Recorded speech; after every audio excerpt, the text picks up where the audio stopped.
Today we're going to make an easy Southern side dish, old-fashioned stovetop candied yams. So let's talk about what's in this recipe. I've got about 2 pounds of sweet potatoes right here. 3 medium sweet potatoes usually does the job. We've got a little bit of orange juice, brown sugar. It can be light brown sugar or dark brown sugar. Now the dark brown sugar is going to give you a little bit more of that molasses flavor. It's going to be richer and darker, but the light brown sugar is good too. We've got a stick of butter, vanilla extract, and then we have our seasonings. And these are some warm fall spicy seasonings: cinnamon, nutmeg, ginger, and salt. You got to have a little bit of that salt to bring out the flavor and the sweetness in the dish. And then I've got some optional ingredients right here that we like to add when it gets close to the holidays, but you don't have to have them to finish the recipe if you don't want. We've got some dried cranberries and chopped pecans, and I'll show you how to add those if you want to add them too.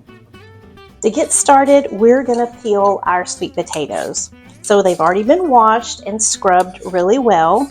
You can use a paring knife to peel your sweet potatoes, or you can use a vegetable peeler.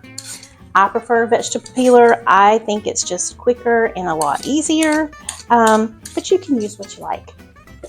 After you have those sweet potatoes all nice and peeled and you've cleaned out the eyes, you can rinse them again if you feel like you need to. And now it's time to slice them up. And we want to slice them into about 1/2 inch thick medallions. And you want them all to be about the same size thickness because they'll cook up nice and evenly and all get done at the same time. Okay, so it's time to move over to the stove top. And we're melting a stick of butter in our cast iron skillet. So now when that butter's all melted, we just want to melt it low and slow so it doesn't brown the butter. We're going to add a cup of brown sugar. And we're going to let that sugar melt into that butter. We have got a little bit of orange juice. And this is what we're going to candy those sweet potatoes in. Sometimes the sweet potatoes are called yams, but technically yams and sweet potatoes are 2 different things, but we tend to use those terms interchangeably here in the South. And now we're ready for our spices. We've got that cinnamon, about 2 teaspoons of cinnamon, a teaspoon of nutmeg, a 1/2 teaspoon of ginger, and a 1/4 teaspoon of salt. We'll get those nice and mixed in, and then we'll add a tablespoon of vanilla. It's a few minutes, but your sugar will start to bubble, and all of those spices and things will dissolve. Again, you just want this on a low heat.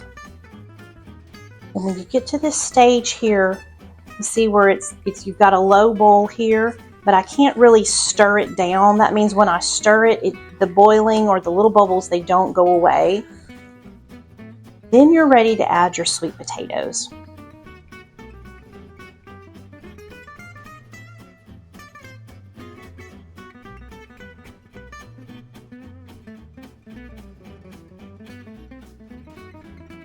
And this is such an old school recipe.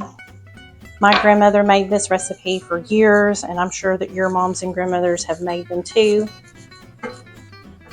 It's so easy, but it is absolutely delicious. And you don't have to just make it for the holidays.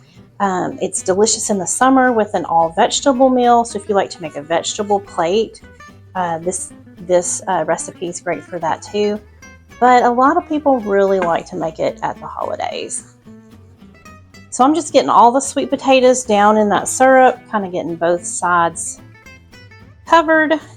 And we'll turn up the heat just a little bit. And we'll let them cook for about 15 minutes. And we'll stir about every 5 minutes during those 15 minutes. So you can see that sugar has really started boiling and our potatoes are starting to cook down. They fit a little better in the pan. So this is our first 5-minute stir. So we're about 10 minutes in, and you can see that texture of that sugar is really starting to thicken up and get sticky. You want to make sure your fire is not too hot. Keep it on a low. Make sure that you stir all of those potatoes and you don't let that sugar scorch on the bottom of your pan.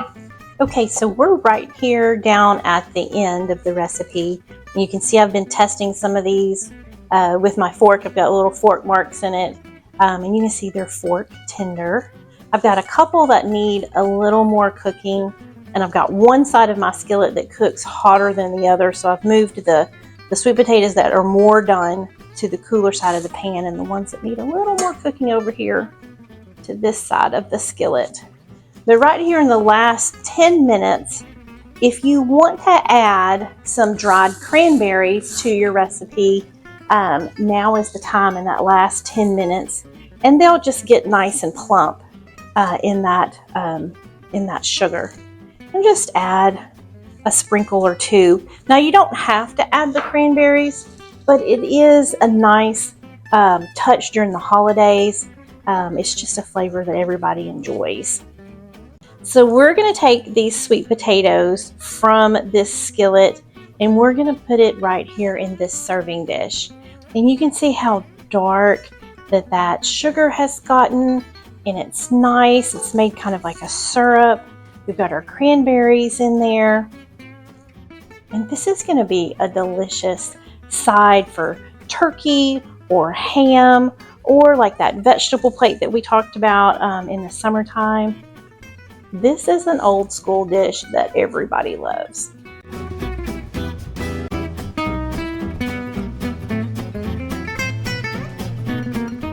So there you have it, our Southern Stovetop candied sweet potatoes or candied yams.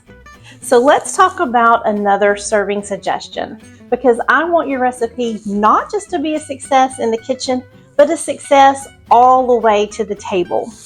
So one of the last things I like to do before we put this on the table in the holidays is just sprinkle on a few pecans. That added buttery crunch just cannot be beat with this sweet potato dish. You are gonna love this. And I can't wait to see this on your table really soon.